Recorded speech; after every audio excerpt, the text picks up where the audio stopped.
manera. Es esto más claro imposible. Estados Unidos, para que usted lo recuerde, cuando sintió que sus intereses estaban siendo atacados, creó el FIFA Gate con el FBI. Hicieron lo que hicieron, pero era por sus intereses. Acá no pasó nada. Acá no pasó nada. Cancha, esto fue una fiesta extraordinaria, estadio lleno, una competitividad, arbitrajes que permitieron. No hay nada de lo que quejarse. Lo que no se puede seguir engañando, que las canchas están perfectas. Hacen una conferencia de prensa para mentir explícitamente. La jefa de campo de juego, que sé quién es, la conozco, conozco perfectamente todo lo que hace y lo mal que lo hace una conferencia de prensa para decir que es una cuestión visual, que Vinicius no ve, que Scaloni no tiene que hablar, que los campos de entrenamiento están todos perfectos. Yo tengo una colección de fotos de los campos, no ya unidos, emparchados. Haber ido a campo de entrenamiento y que salgan los dueños y que digan, disculpen muchachos, esto es impresentable, no se puede entrenar acá, lo entendemos. Pero claro, como eso afecta a los organizadores, no hay que decir una palabra. Y la amenaza, a Scaloni le dijeron, ya hablaste una vez, no hable más, porque si no vamos a pagar las consecuencias. Y él mismo dice, no, ya lo que tengo que decir lo dije, no digo más nada. Los jugadores no pueden hablar, todo amenazado. ¿Cuál es la amenaza? Deportiva, lo mismo que ahora. ¿Qué vamos a hacer? Los van a suspender, pero pídanle disculpas, viejo, ¿qué van a suspender? Si lo único que tienen que hacer es decir, cometimos tales errores, somos los responsables, nos hacemos cargo. Se terminó. En Estados Unidos usted entra a la casa de una persona y el derecho de la protección existe, ¿me entiende?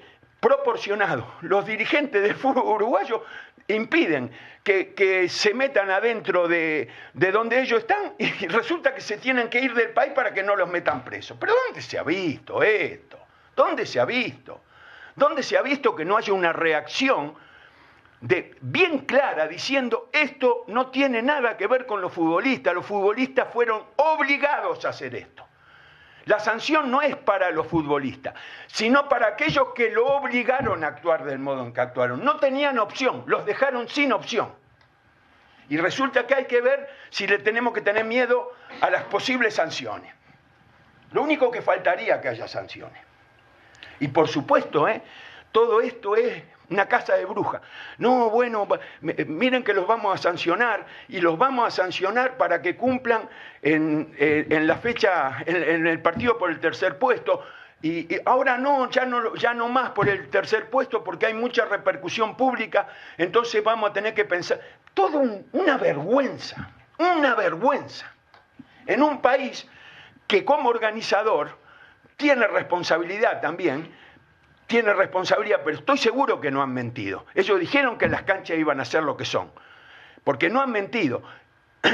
Y en un país que fue capaz del FIFA Gate, ahora resulta que hay que echarle la culpa a los jugadores. ¿Pero dónde se ha visto?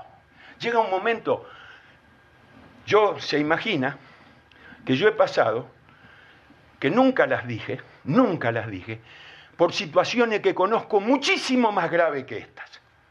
Muchísimo más grave que esta. Y las conozco a la perfección. Trabajé 6 años en Argentina. Esto es bebé de pecho, no hay ningún problema con esto, no genera ningún problema. Lo que no acepto, porque ya llega un momento, voy a decir, lo van a condenar a los jugadores. ¿Pero qué jugadores, viejo? Y yo sé una cosa, ¿vio esta exaltación? Me quita razón.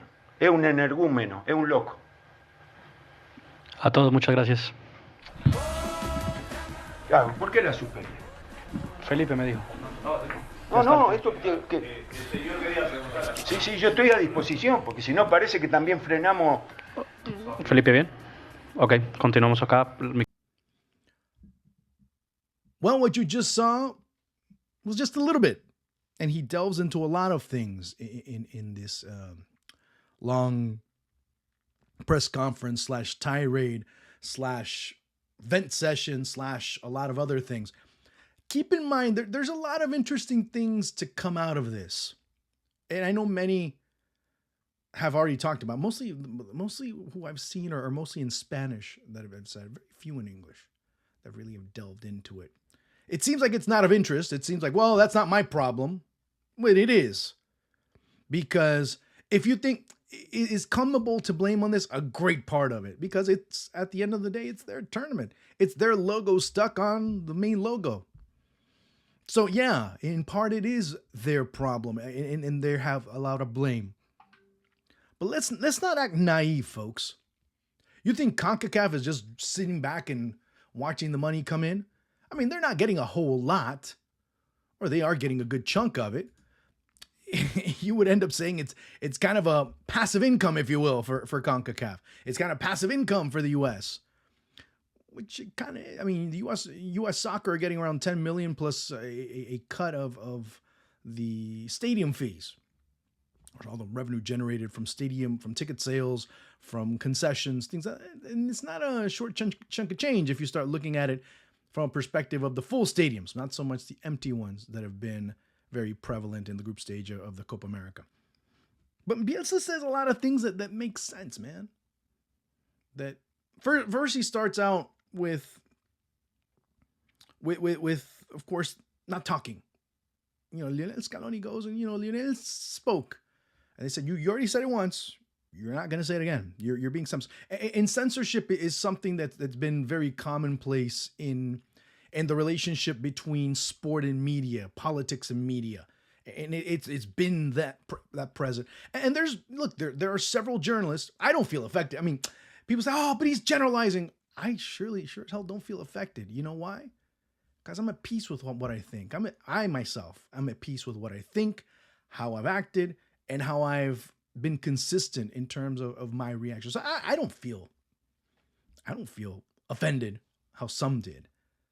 Now, when you start feeling offended, if you start to, if you have to scratch yourself, if the itch is beginning to scratch, maybe you have an allergy. Maybe it's you.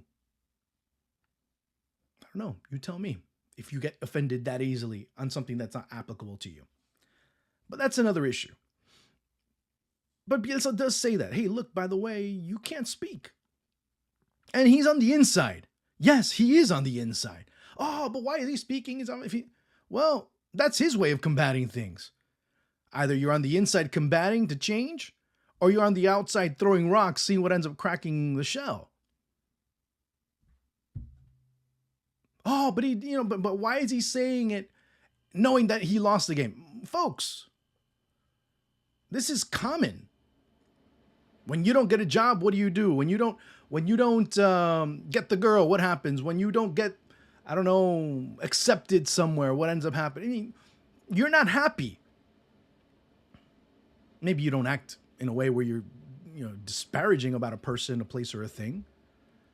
But let's say you weren't treated well by said person, place, or thing. Maybe you end up having a bit of blood in your eye. And Bielsa was adamant about it. Oh, but he hasn't won anything. Oh, but he lost. Does that make it any less wrong what's going on in this tournament? Does the organization of this tournament become better because he didn't win anything, therefore he complains? He even said it, look, me getting upset, me getting all hyped up because there was a moment where he looked like he was agitated. He said, me, by reacting the way I'm reacting, I've lost. I gave them the reason. They're going to say he's crazy, he's this, he's that. Which in part they're going to say, and many are saying already. That's where we have to start kind of detailing certain things. Because he goes into a lot of topics. He goes into a lot of things. And yes, he's on the inside. And there's been a lot of times where he should have said things. But you know what? It's better late than never. Because, no one else spoke up. Now, people say, oh, but, he needs to speak up. Folks, many have spoken up. The thing is that when you lose, you speak up a little bit louder. When you win, well, we got benefited. It's society, folks. When something benefits you, okay, well, you end up looking the other way. When it doesn't, that's when you go out and protest. You don't protest when something benefits you. Let's go a little bit further back in time because people tend to forget. Remember the last time Argentina didn't win a Copa America? Well, Yeah, guess what happened? Brazil beat them. What ends up happening later on, maybe no one remembers a lot about what happened in that game between Brazil and Argentina, but they sure as hell remember the reaction from Messi, where he goes and says CONMEBOL are corrupt. He said it. I mean, he didn't mince his words. He went and said, hey, CONMEBOL are corrupt. They're setting this tournament up for Brazil to win it. So where are we at? And when you lose, everybody does that. Doesn't mean it's wrong. It doesn't mean that what they're pointing out is not wrong. Just because you have, I don't know, you're crying over spoiled milk, you sour, whatever you want to call it. Does it make it less wrong? Because, I mean, mind you, I've had Colombian journalists that have gone, whoa, we won. Yeah, but you know what? Whenever things have gone wrong, Colombian media have also gone after CONMEBOL. Oh, because we don't have any influence, because we don't have this, because they always have it for Brazil and Argentina.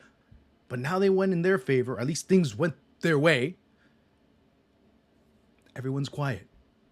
And it happens everywhere. This is not me just going after one person or one group it's me kind of saying, hey, by the way, this happens everywhere. And it's human nature to kind of react that way. It's human nature. But you also have to have a sense of consistency in calling things out the way they are, because then at least people know you stand. Let's say something happens. I hope it doesn't. And if it does, I'll be the first one to call it out. If something happens in the match on Sunday between Argentina and Colombia, I'm going to be like, hey, this happened. But remember how you reacted? Remember what happened here? Remember? That's what happens. And you have to be that way, because there's a lot that will stay quiet because it's to their convenience, not only in terms of the team that it ends up benefiting, but it also helps their career out. And many don't want that compromised. And I get it. Because a lot of times we do have to stay silent on certain things. We do have to say, yeah. We do. There's times that you don't. There's times that you absolutely disagree with the direction that's being taken, or the vision that's being shared, or the vision that's being imposed upon you. Maybe you don't agree with it. But that's what ends up happening. Talks about the United States and the FBI. Now he gets all conspiracy theories on this one when you start hearing that. But there's truth to that. He went and basically said that the U.S., when they felt their interests compromised, now he's talking about back in 2010, when FIFA, of course, Sepp Blatter and everybody, there's a different group of people over there, end up giving Russia and Qatar the World Cup for 2018 and 2022. These are the same World Cups that the U.S. and England are sought after. The U.S. doesn't take too lightly being able to have World Cups taken away from them. They don't take too lightly you messing with their interests.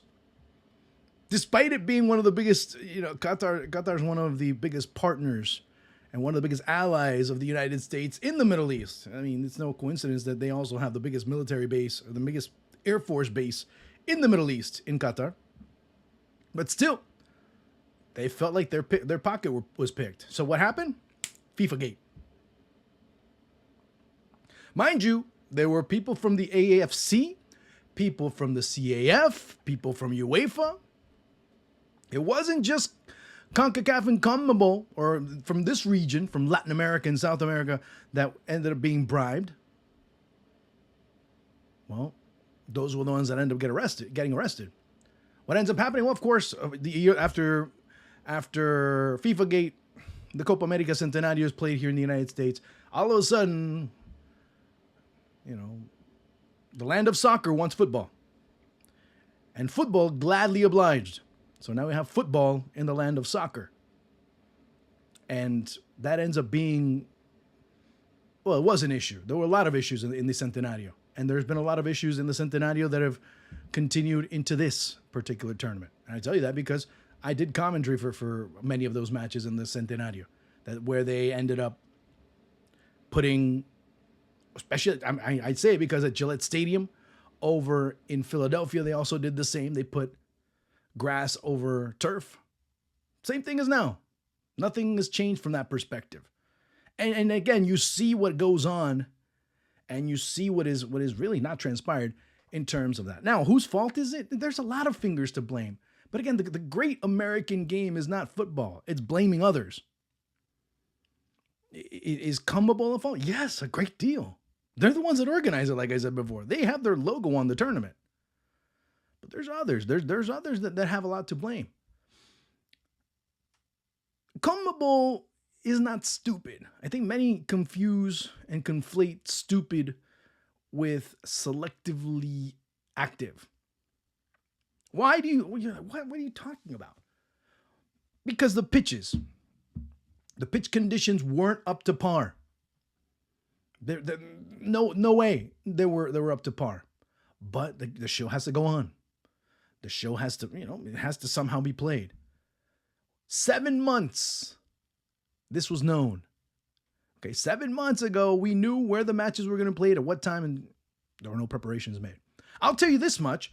When you start talking about this entire tournament, CONMEBOL, we're in the middle, almost the end, or in the middle of July right now. In the middle of May, I can't remember the exact date, Racing Club in Argentina, their pitch was basically closed by CONMEBOL. No, you can't play matches here. Conditions aren't good enough. So they moved from Racing to Lanús. What ends up happening? Well, they have to play Sudamericana there. All while this is going on, well, nothing was going on in the U.S. Nothing. Absolutely nothing. Lionel Scaloni said it. Hey, by the way, the pitch that we see here in Atlanta was just installed 2 days ago.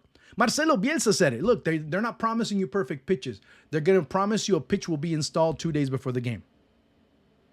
And your practice fields, who knows what you're going to get. Bolivia were very mum about it. Then again, who cared about Bolivia? If it happened to Bolivia, so what? I'm being real. Nobody cares about Bolivia. And I don't mean that in a derogatory sense. I mean it from a media standpoint, from a business cycle, from a news cycle standpoint. Bolivia's training ground didn't look good. And so what? It's not going to affect Juan Fernandez, and it's not going to affect Joe Schmo. It's just not. It's not going to move them. Oh, well, they're used to it. That's exactly it. So, suck it up. Now, when the coach of Argentina says it, then all of a sudden the eyes open up a little bit more. You know who would have, and when you know who said it that opened up more? Leo Messi. And I'll tell you one more thing. I don't know, a lot of people get pissed off. I don't care. Going back to that Uruguay-Colombia match, do you honestly and sincerely, with a straight face, could tell me that they were going to put Leo Messi's wife in the same sector they put those Uruguayan players' families? Do you honestly think that they were going to do that with Messi's wife or many other Argentine players' wives? Do you think they were going to put them in that sector, pinned in, not pinned in, I think that's the wrong word, but they're surrounded by Colombian fans? Antonella never sits there. She sits on the VIPs. She sits up top. She sits on the balconies. Whether she bought it or the FA got it for her or whatever the case may be, you can blame the FA on that as well, the Uruguayan FA, for not organizing that part properly. You can also blame CONMEBOL on that. You can also blame the local authorities who should have been informed and should have been told this is how the operation has to go. CONMEBOL security also has to be blamed for that. CONMEBOL itself had to be blamed for it as well.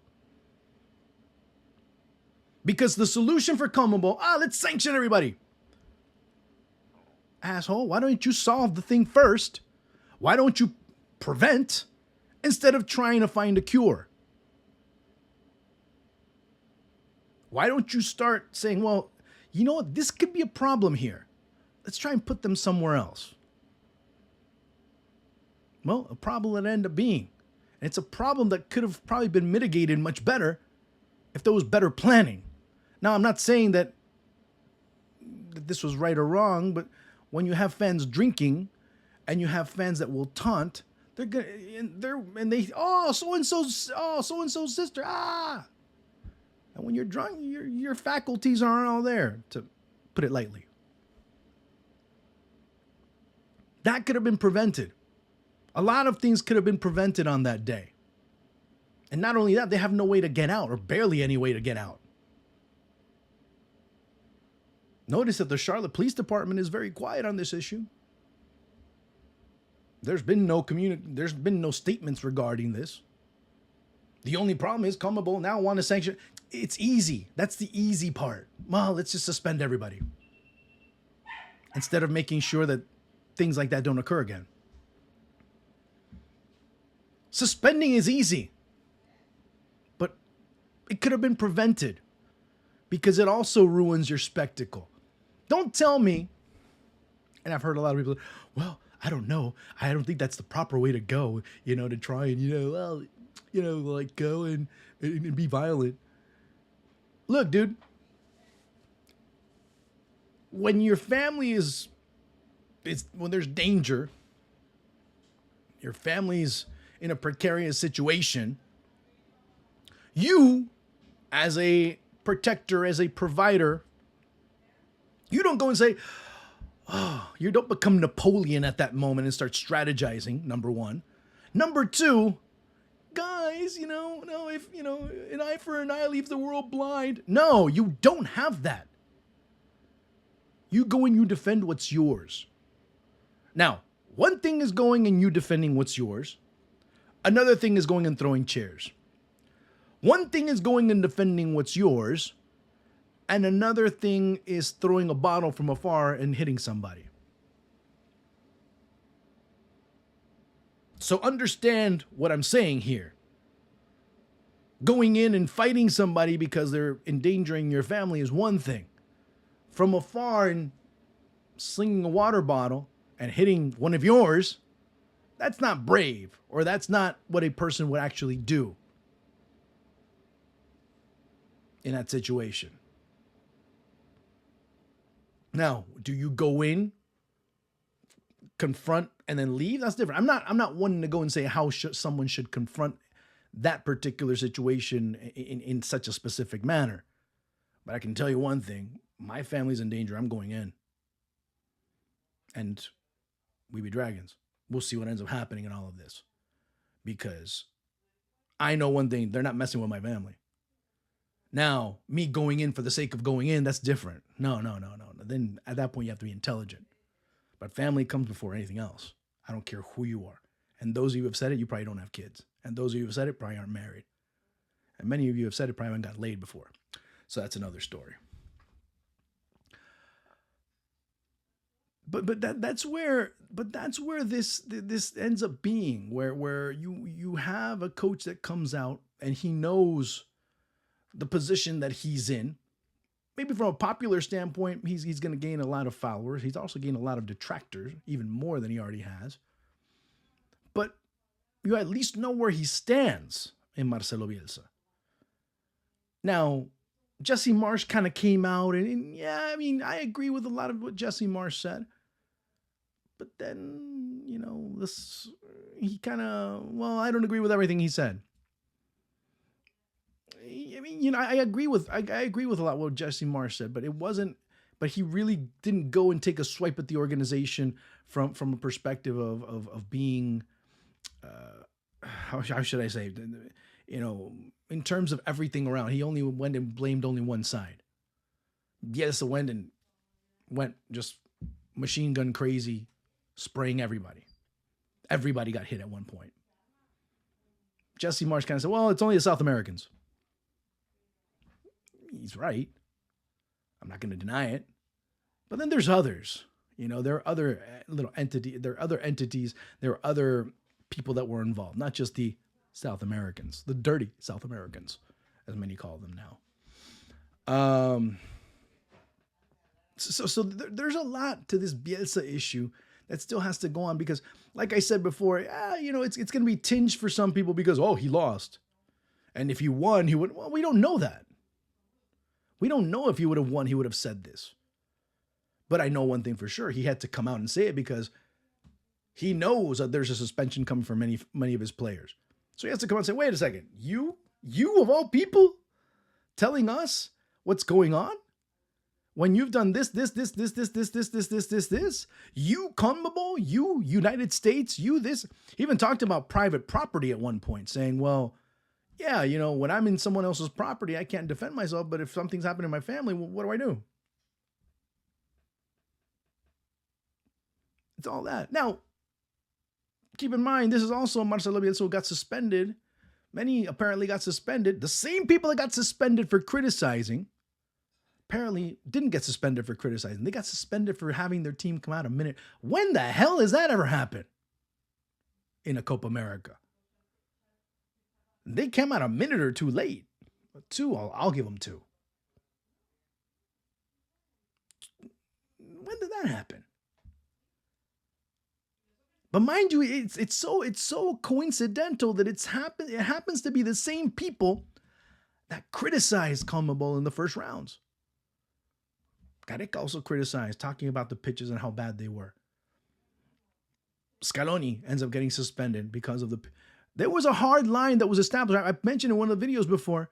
I mentioned it on social media. Hey, by the way, CONMEBOL is going to have a hard stand in terms of being criticized when it comes to the pitches. They don't want any criticism. And it's very much the line that's being stood here in the United States when it comes to media, especially football media, when you criticize the wrong people at the wrong time. But keep that in mind because it's something that's very important going into the future. Because guess who's going to be the host of the 2028 Copa America? And guess who's going to be the host of the 2032 Copa America? And of course, the ones after that, I think it's up to 2040 something that Copa America will be played in the United States, the way things are going right now. Now, all this being said, when I'm talking about teams coming out late, all of a sudden on Friday, the news comes out that Shakira is going to have her halftime show 25 minutes long. Now, what was this about teams coming out late? Now you have a halftime that's 25 minutes? That's going to go 10 minutes over? Because Shakira wants her set to be longer? I don't know. She wants to fit in all her songs on her set, so it has to be 25 minutes? I don't know. I'm supposing on that one. I'm not saying it's true. Although I wouldn't be surprised if it is. So what happened with all those suspensions all of a sudden? The final's now 25 minutes long. You're going to have an extra time. And on top of that, maybe you go to penalties. What happened to the entertainment factor? And of course, let's not even go with the tickets. Right now, I think they're about $2,500 the cheapest. Which you can basically add a zero to the Copa America tickets compared to the Euro tickets. If you want to kind of oversimplify it. So all of this is going on. All of this is being said. Bielsa comes out. And Bielsa says this, and I have to applaud what he says because someone on the inside is saying something. Someone on the inside is finally saying, hey, I'm fed up. Because you hear a lot of coaches, in Pep Guardiola, and you talk, and hundreds of coaches in Europe, oh, but the calendar's too much, and they're doing this to the game, and they're doing that to the game, and da-da-da. But they kind of say it, they never go off and say, no, because UEFA did. Finally, we're hearing somebody say something. Now, is it going to be interesting? Now things get interesting from that end because I'd like to see Lionel Scaloni winning or losing, complaining about what happened in this tournament. And of course, the one that stayed mighty quiet, well, yeah, that stayed mighty quiet. He's already said his piece with Leo Messi. He's the one that's gone awfully quiet over the years in terms of this issue. I understand why. But at this point, he's not the same one that he was 4 years ago. Or 3 years ago, for that matter. Would be very interesting to see what he thinks. What he really thinks. Or is he more in protecting his investments at this stage of the game? We shall see. Talk to you guys later. Make sure you share. Look, don't even share. I want to just inform. I want to just talk. I want to just let you know, and I just want to inform. So if you want to share, great. If you don't, that's fine too. Just make sure that you're watching and make sure that you let me know what you thought. All right? Talk to you soon. Bye.